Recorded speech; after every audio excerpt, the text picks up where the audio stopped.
I think it's ridiculous that we're focused on this border in Ukraine. I got to be honest with you, I don't really care what happens to Ukraine one way or another.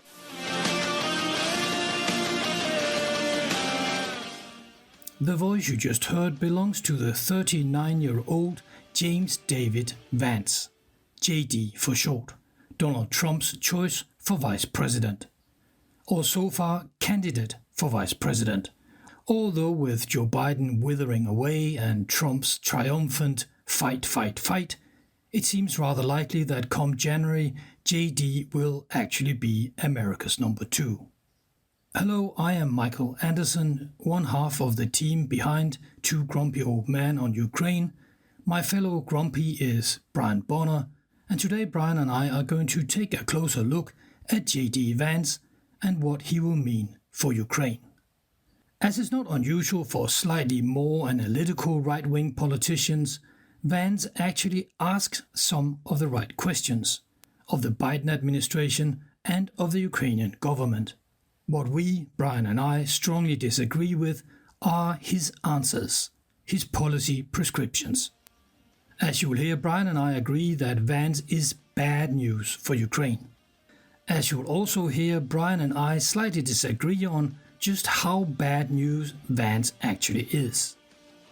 All the clips you hear in the following are Mr. JD Vance explaining his thinking on Ukraine.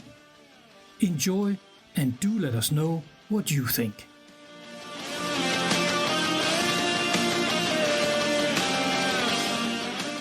So overall, Brian, from a Ukrainian point of view, JD Vance as the very likely, it seems very likely vice president in a Trump government, that's not very good news for Ukraine, is it? Well, it's disastrous news. His position on Ukraine is completely wrong. His arguments are faulty. But the silver lining, I guess, is that he is a moral chameleon. Remember, he was a never Trumper. Mm-hmm. He was the one who said that compared Trump called Trump America's Hitler, modern day Hitler. And, you know, he flipped all of a sudden to get elected to the Senate, and it looks like he'll do whatever he needs to say and do whatever Trump says he needs to do. And, you know, there's hope in Ukraine. They've seen these transformations take place. Mike Johnson was one of them who, you know, was against aid to Ukraine. And then, you know, as people start to understand the consequences of Ukraine falling, changed his mind and supported it and said we need to stop Vladimir Putin in Ukraine. So there is hope, but there is mostly resignation, I think, as Ukraine, and you can already see it, is adjusting to the prospect of a second Donald Trump presidency. I mean, if you look at the reactions in Europe, if you read the headlines, both in Germany and Denmark, and for example, The Guardian, Politico, people are talking about that this is a blow for Europe, and it's a blow particularly for Ukraine. I mean, I must admit that until recently, JD Vance was just a very junior senator from Ohio. I had heard a couple of times until I read his big April piece, which we can discuss. The first thing I noticed about him was he insisted on Ukraine needs to shift to what he calls a defensive war, and it needs to stop having these hopes about retaking the occupied territories, and it needs to basically stop fighting and settle with Russia. Is that a fair summary? Well, it is, and I've been rereading his April piece and whatever else I can find about him. Part of it is he's correct. I will tell you what part. I mean, the part that America is not, and Western allies are not helping Ukraine enough to win the war, don't have a strategy to win the war, aren't ramping up military production enough to win the war, is correct. And he wrote this in April. and when he and others were stalling, well, he was voting against, but the House was stalling aid to Ukraine, causing Ukraine to suffer. Now, opponents of further aid in Ukraine, and I count myself among them, say that this is a Chamberlain versus Churchill kind of moment. And you just heard my... Yes, you can throw in the, raise the white flag and surrender, or you can get busy, which is what a lot of European allies in America have been doing, to ramp up military production and to get Ukraine what it needs. That is a slow, painful process, but it is happening. He's also right about the scale of the military buildup that Ukraine needs to win. It is achievable, but it needs to be much higher.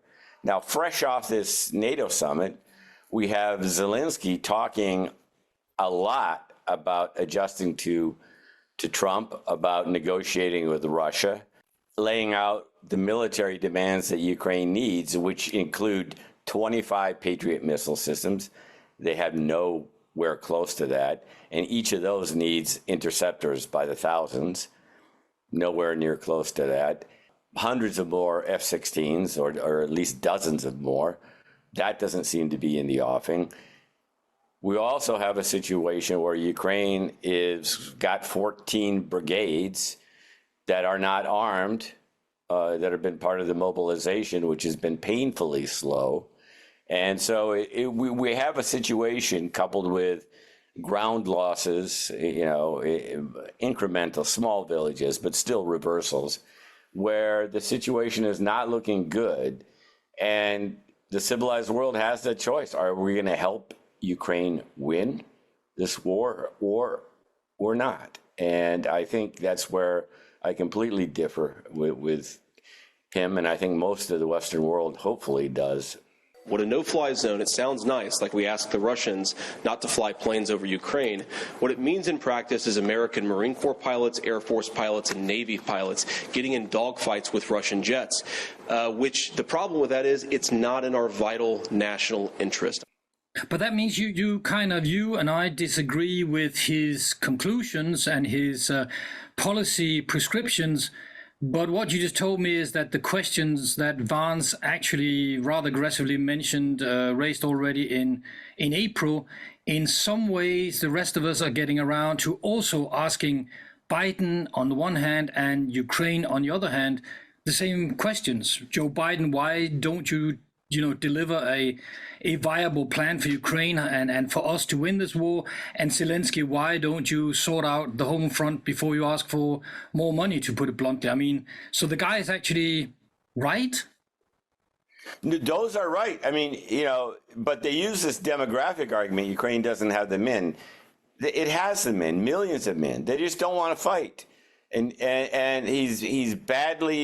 Zelensky has badly handled the manpower issue. He's exhausted the current military to the point where they're, turning against him and very exhausted and don't see a future and regret sort of signing up, some of them. I mean, there's still a lot of morale and there's still a lot of will to fight, but you need a constant influx of fresh soldiers. And when 20%, I've said it before, I'll say it again, I'll say it forever. When 20% of your territory is taken over by a foreign enemy, everybody needs to be in the fight, from 18 years old on up in some manner. Civilian economy, hire more women. The civilian economy is now on life support from the West anyway. You got to win the war or you're not going to have future generations. You got to win the war or you're not going to have a nation. You got to win the war or you're not going to have a future economy. So that needs to be fixed. As I understand it, they're fixing it somewhat. They're still fuzzy about the numbers, but the best estimate I read is that they hope to get 200,000 additional fresh troops by the end of the year. I don't know if it's going to be enough because the military commanders are saying, listen, we're only going to rotate out troops in equal number to those that are rotated in. So that's a whole problem.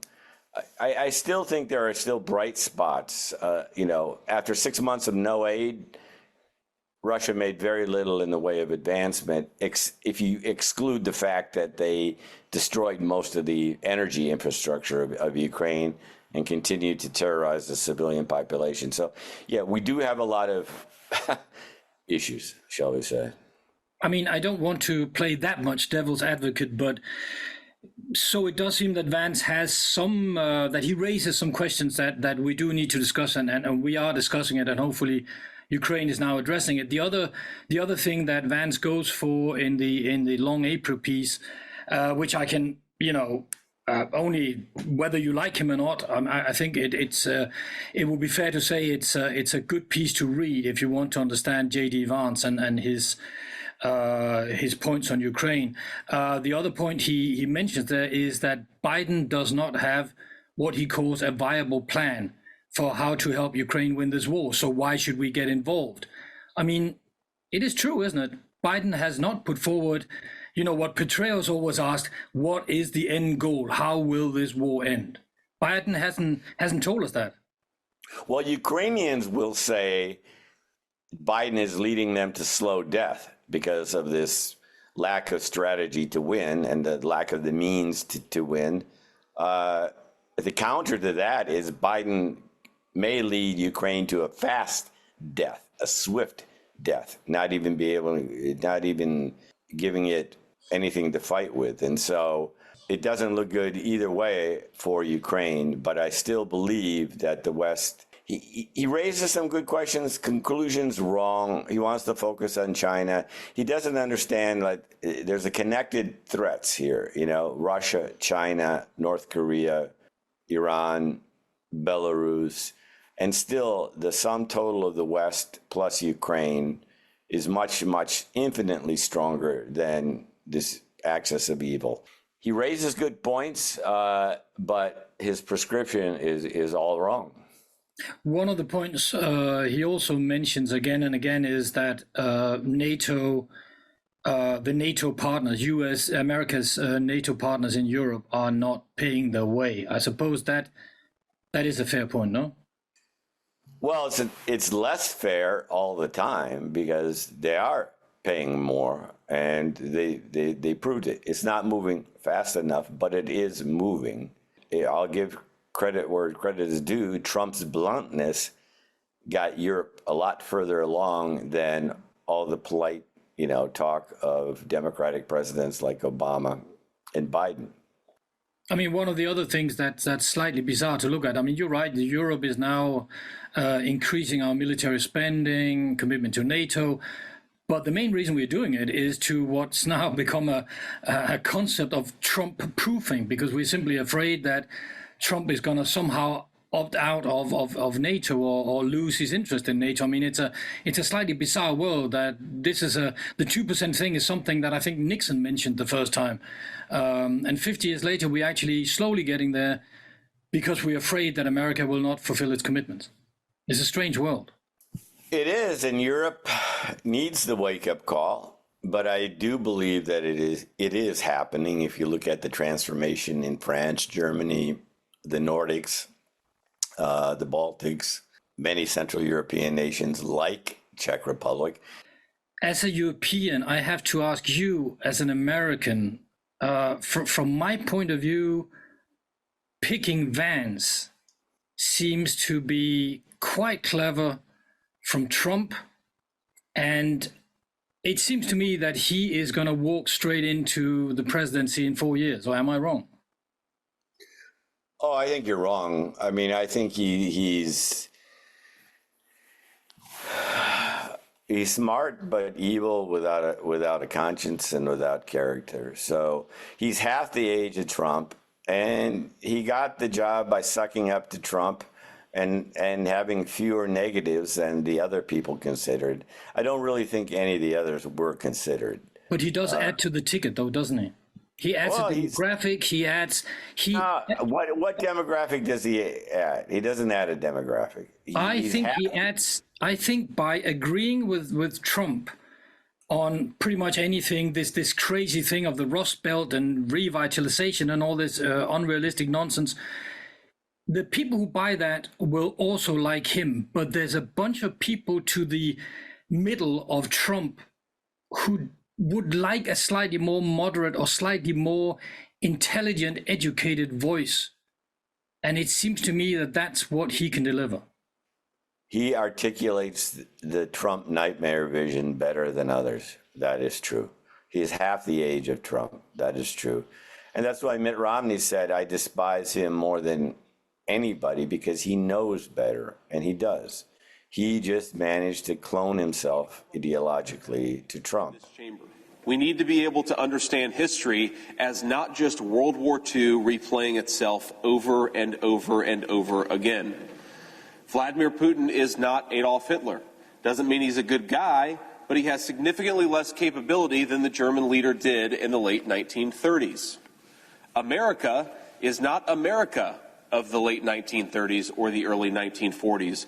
We are we possess substantially less manufacturing might in relative terms than we did almost 100 years ago.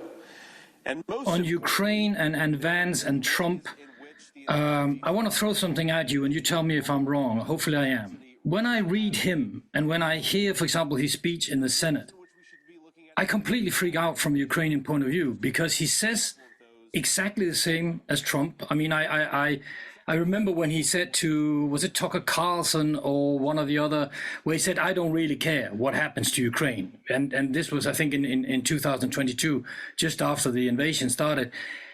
But I hear him say the same thing as Trump says, you know, Ukraine needs to stop these crazy thoughts about, you know, retaking the occupied territories. They need to sit down with Putin. And also he says very clearly that Ukraine needs to accept that they will lose territory. That's clear from what he writes. But when I read him, I'm thinking he says the same thing as Trump does on Ukraine, but much more persuasively, much more sophisticated. And that buys him and Trump and sort of the anti-Ukraine camp, if you can call them that, it buys them a new audience. It seems to me that by proposing this for example, these long articles with actual analysis, we can agree and we can disagree, but the fact is he presents it, he doesn't just, Trump just screams, I know both Zelensky and Putin, I will, you know, bang their heads together, I'll put pressure on and it'll be easy peasy, there'll be peace in 24 hours. Vance present like a long argument saying, you know, we haven't helped them properly. This would never have happened if Biden had not been in the White House, and Ukraine needs to sit down and sign away some territories.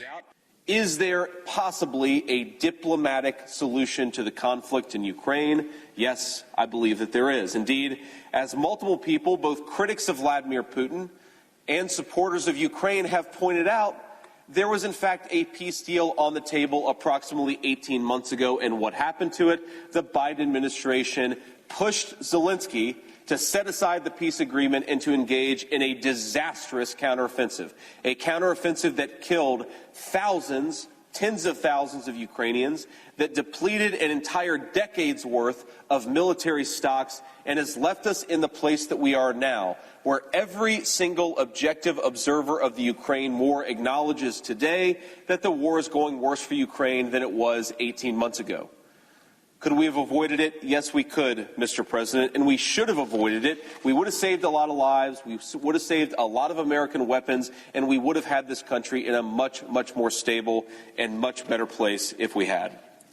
It seems to me that he is eating into a more sophisticated audience, both in America, for example, sort of right-wing Democrats, but also people in Europe who are starting to say, really, should we really keep supporting Ukraine with that much money for that long? It's still a bankrupt argument. Now, he may put a veneer on it, but he has the same falsehoods. First, he says there was a possibility to end the war early in 2022. No, there wasn't. Not in conditions that are anywhere acceptable to Ukraine's sovereignty. This is, again, not a territorial dispute. You can give up territory, which is horrible enough, but this is about Putin's desire to destroy the nation. thinks a negotiation is possible with Vladimir Putin. Well, he hasn't negotiated with Vladimir Putin. He hasn't really looked at the record of what negotiations yield with Vladimir Putin, which is nothing.